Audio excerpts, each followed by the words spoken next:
Hello students, मैं रूप sir. आज आप लोग क्लास 9 भारत के भौतिक स्वरूप का 6वां लेक्चर देखेंगे। इसकी पहली क्लास में आपको हमने हिमालय पर्वत श्रृंखला का विभाजन पढ़ाया था, जो उत्तर से दक्षिण को 3 समानांतर रेखाओं में था। उत्तर से दक्षिण को 3 समानांतर रेखाओं पर उसका विभाजन हमने आपको बताया था।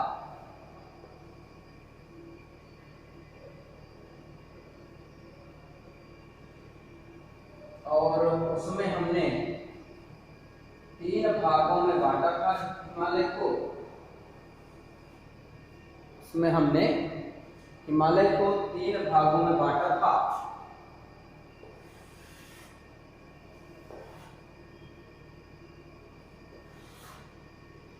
पहला बांटे थे ग्रेट हिमालय, दूसरा बांटे थे मिडिल हिमालय और तीसरा हमने बांटा था शिवालिक रेंज। तो हमने 3 भागों में बांटा था। पहला हमने डिवाइड किया था ग्रेट हिमालय, दूसरा हमने डिवाइड किया था मिडिल हिमालय और तीसरा शिवालिक। आज हम लोग इसी हिमालय को अब वेस्ट टू ईस्ट यानी कि पश्चिम से पूर्व की दिशा में विभाजित करेंगे। इसके पहले हमने परिभाषित किया था कैसे, पूर्व से उत्तर से दक्षिण को। आज अब हम डिवाइड करेंगे पश्चिम से पूर्व। तो पश्चिम से पूर्व को जो हिमालय का विभाजन है वो मुख्यतः हिमालय से निकलने वाली नदियों के आधार पर किया गया। तो देखते हैं कि हिमालय को कितने भागों में कैसे बांटते हैं। हमने बताया था यहाँ पर मानसरोवर झील है। इस मानसरोवर झील से सिंधु निकलती है और इधर से सतलज, ठीक है ना। तो सिंधु और सतलज के बीच में कई नदियां हैं। सिंधु और सतलज के बीच में कई नदियां हैं, जैसे रावी, ब्यास, चिनाब और झेलम। तो सिंधु, झेलम, चिनाब, ब्यास, रावी और सतलज, इन नदियों के बीच का जो मैदान है, इस मैदान को हम लोग पंजाब हिमालय के नाम से जानते हैं। यानी इसे हम पंजाब हिमालय कहते हैं। तो कहा जाए तो पंजाब हिमालय कहाँ स्थित है, तो सिंधु से लेकर सतलज के बीच का हिमालय पंजाब हिमालय के नाम से जाना जाता है। इसके बाद एक नदी लुप्त हो चुकी है जो हरियाणा से होकर बहती थी। यही हरियाणा, पंजाब हरियाणा से जाती थी, जिसका नाम था सरस्वती या कहें घग्घर। सरस्वती या उसी को घग्घर कहते हैं। और एक यहाँ नदी बहती थी काली।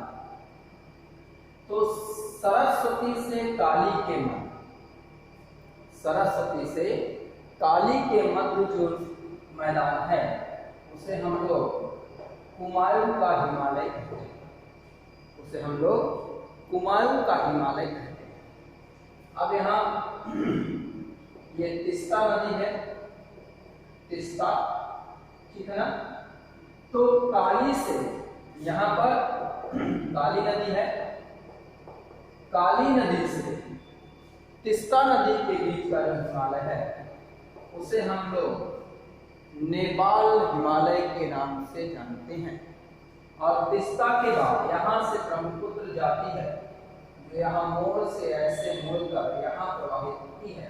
तो तीस्ता से इसे अरुणाचल प्रदेश में दिहांग कहते हैं, चीन में इसे सांगपो कहते हैं और असम में इसे ब्रह्मपुत्र के नाम से जानते हैं।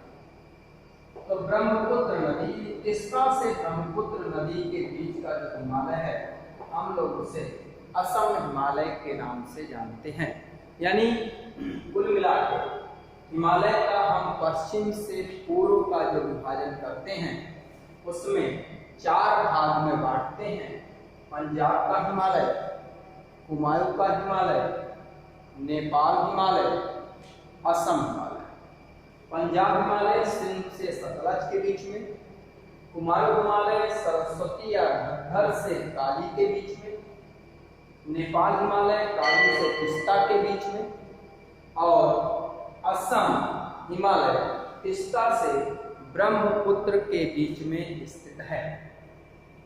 ठीक है, तो इस प्रकार से जो हिमालय पर्वत श्रृंखला है उसका टॉपिक पूरा होता है। अब हम लोग देखेंगे उत्तरी मैदान। दूसरा है नॉर्दर्न प्लेन।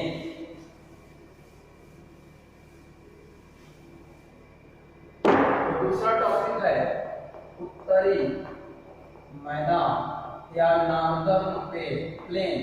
इसे हम लोग उत्तर का विशाल मैदान भी कहते हैं। तो अब हम लोग देखेंगे उत्तर के विशाल मैदान की स्थिति जानेंगे।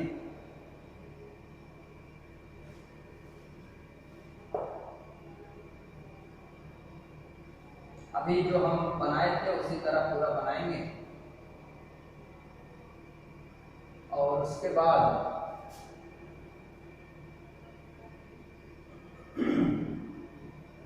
इसका विभाजन करेंगे।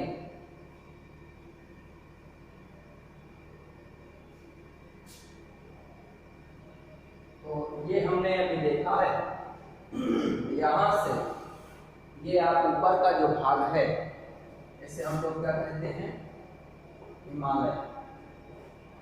ठीक है, इधर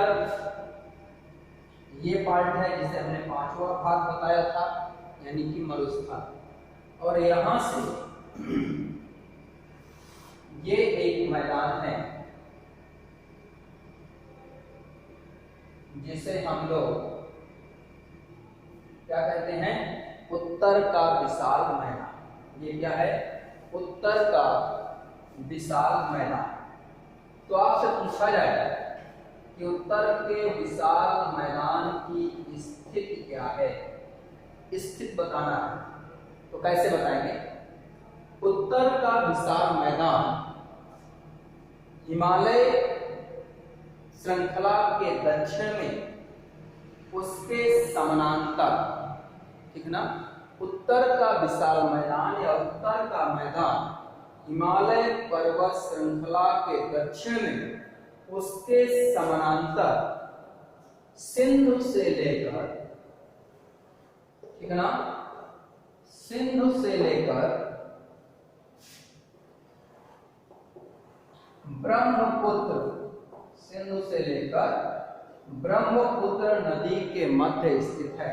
यानी कि यहां पर हो गया ब्रह्मपुत्र, सिंधु से लेकर ब्रह्मपुत्र नदी के मध्य स्थित है।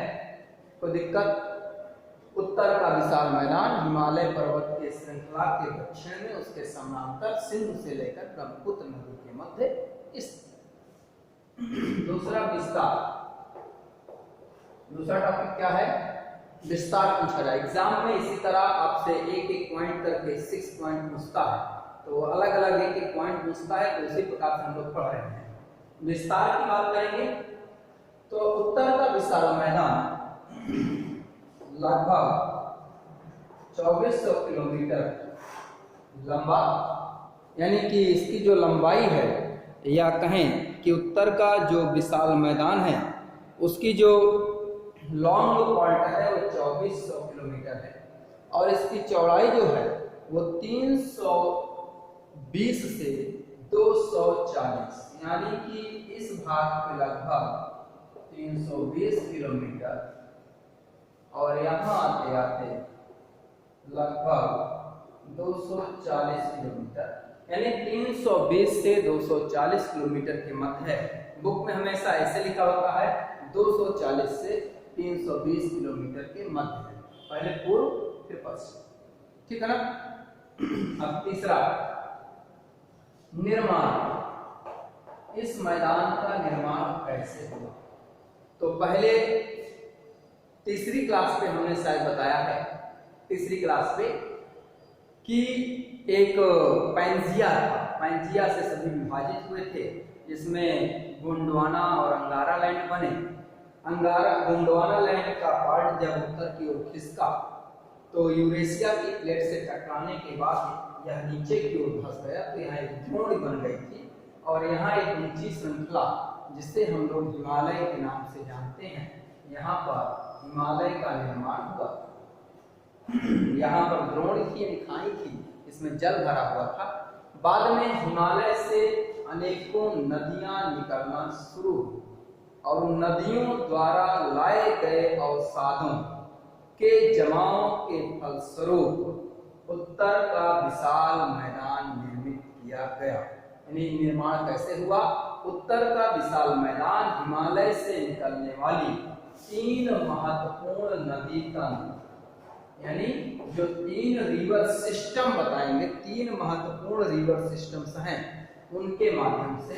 पहला सिस्टम है या पहला तंत्र है सिंधु तंत्र, दूसरा है गंगा तंत्र और तीसरा है ब्रह्मपुत्र तंत्र। यहाँ तंत्र का मतलब क्या है? सिंधु तंत्र का मतलब सिंधु के साथ उसकी सहायक नदियां, यानी सिंधु के साथ उसकी सहायक नदियां सतलज, रावी, ब्यास, झेलम और चिनाब, ठीक है ना। सिंधु, झेलम, चिनाब, ब्यास, रावी, सतलज, ये सिंधु तंत्र हो गया। गंगा तंत्र क्या है? गंगा, यमुना, इधर चंबल, बेतवा, केन, सोन, ठीक है ना, गोमती, घाघरा, गंडक, कोसी, ये नदियां मिलाकर क्या हो गई? गंगा तंत्र। आगे हम नदी तंत्र का चैप्टर पढ़ाएंगे तो वहां पर नदियों के बारे में विस्तार से पढ़ेंगे। तो यहाँ पर ये गंगा है, यहाँ भी ये गंगा है, यहाँ भी ये गंगा है, ये सब इनकी सहायक नदियां हैं। गंगा के बाद घाघरा, गंडक, कोसी, ठीक है ना, ये सोन, ये यमुना, ये यहाँ पर चंबल, बेतवा, केन। आपसे पूछा जाए यमुना की सहायक नदियां कौन सी हैं, तो यमुना की सहायक नदियां चंबल, बेतवा, केन हैं। गंगा की सहायक नदियां यमुना, घाघरा, गंडक, कोसी। यहाँ पर एक गोमती है जो हिमालय से नहीं आती है, इसलिए इसका नाम छोड़ दिया जाता है। तो ये गंगा की सहायक नदियां हैं, तो ये गंगा तंत्र हो गया। तीसरा है ब्रह्मपुत्र और इसकी सहायक नदियां, तो ब्रह्मपुत्र तीसरा तंत्र हो गया। तो बताया जा रहा है कि उत्तर के विशाल मैदान का निर्माण हिमालय से निकलने वाली 3 प्रमुख नदी तंत्र, सिंधु तंत्र, गंगा तंत्र, ब्रह्मपुत्र तंत्र, नदियों द्वारा लाए गए अवसादों के निक्षेपण, डिपोजिशन के परिणाम स्वरूप इस मैदान का निर्माण हुआ है, ठीक है। अब इसके बाद देखें तो इसे हम 3 भाग में बांट भी सकते हैं। इसे हम कहते हैं पंजाब का मैदान, इसे हम कहते हैं गंगा का मैदान, इसे हम लोग कहते हैं ब्रह्मपुत्र का मैदान। तो आपसे पूछा जाए पंजाब का मैदान, तो पंजाब का मैदान किन नदियों से मिलकर बना है, तो सिंधु, झेलम, चिनाब, ब्यास, रावी और सतलज। इन नदियों के द्वारा जो निर्मित मैदान है ये पंजाब का मैदान कहलाता है। इस पंजाब के मैदान का अधिकांश भाग बंटवारे के बाद पाकिस्तान जा चुका है।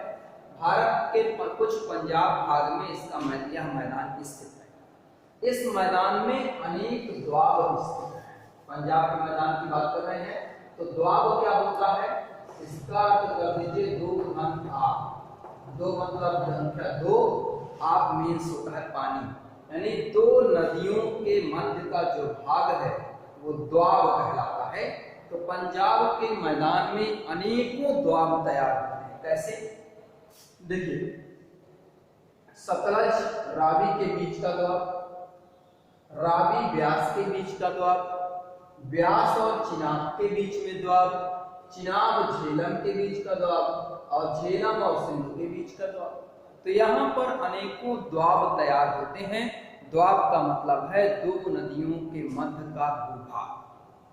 अब दूसरा आते हैं गंगा का मैदान। गंगा तंत्र द्वारा निर्मित जो मैदान है गंगा का मैदान कहलाता है। इसे भी सुविधा की दृष्टि से तीन भाग में बांट देते हैं: गंगा का उच्च मैदान, गंगा का मध्य मैदान, गंगा का निचला मैदान। तो गंगा का उच्च मैदान क्या है? गंगा के उच्च मैदान के अंतर्गत सतलज से गंगा तक का भूभाग शामिल किया जाता है। मुख्यतः गंगा और यमुना के बीच का जो द्वाब है वह इसके अंतर्गत आता है। गंगा का मध्य मैदान गंगा के पूर्व से लेकर झारखंड के पश्चिमी भाग तक, पश्चिमी झारखंड तक का भाग गंगा का मध्य मैदान कहलाता है। यानी उत्तर प्रदेश, पूर्वी उत्तर प्रदेश कर दीजिए, बिहार कर दीजिए, झारखंड, यहाँ तक गंगा का मध्य मैदान है।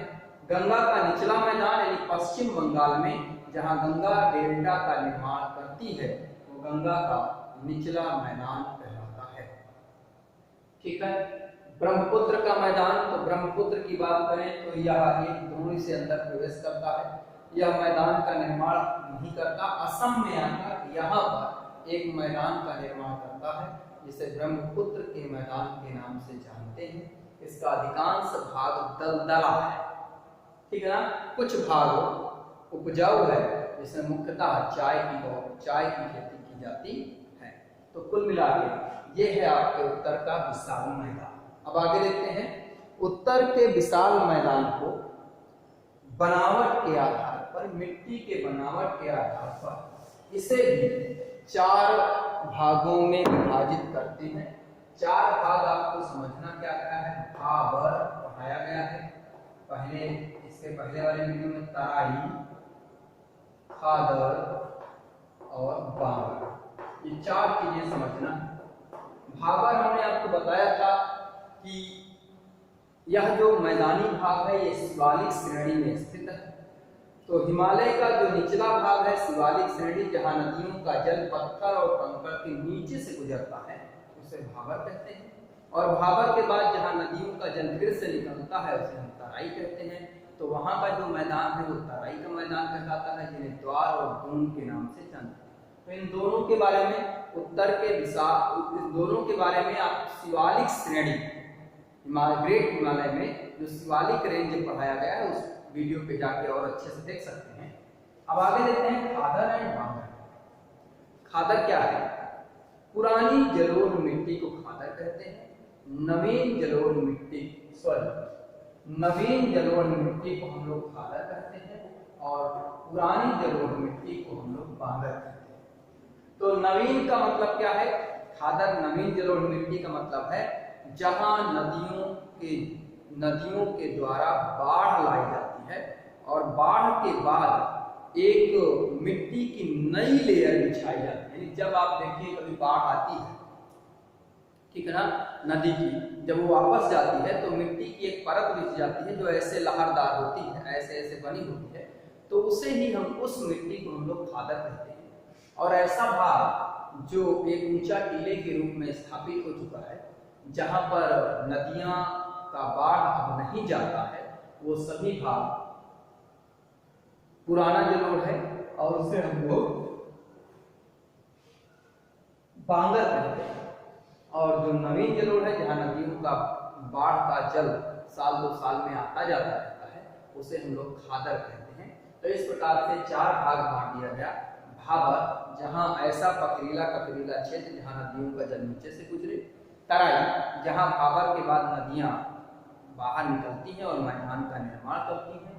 खादर, नवीन जलोढ़ मिट्टी खादर कहते हैं। और नवीन है तो अत्यंत उपजाऊ है, मतलब खादर की पूरा बांगर की अपेक्षा खादर अधिक उपजाऊ मिट्टी होगी, क्योंकि जब नई लेयर पड़ेगी तो वो और अधिक उपजाऊ होगी। और बांगर पुरानी जलोढ़ मिट्टी है, यानी जो ऊंचे हो चुके हैं भाग, या कहें कि ऐसे भाग जो टीले नुमा हो चुके हैं या नदियों के लेवल से अधिक ऊंचे हैं, वहाँ बाढ़ नहीं पहुँचती है, उसे हम लोग बांगर कहते हैं। तो इस प्रकार से उत्तर का विशाल मैदान इस क्लास पे खत्म होता है।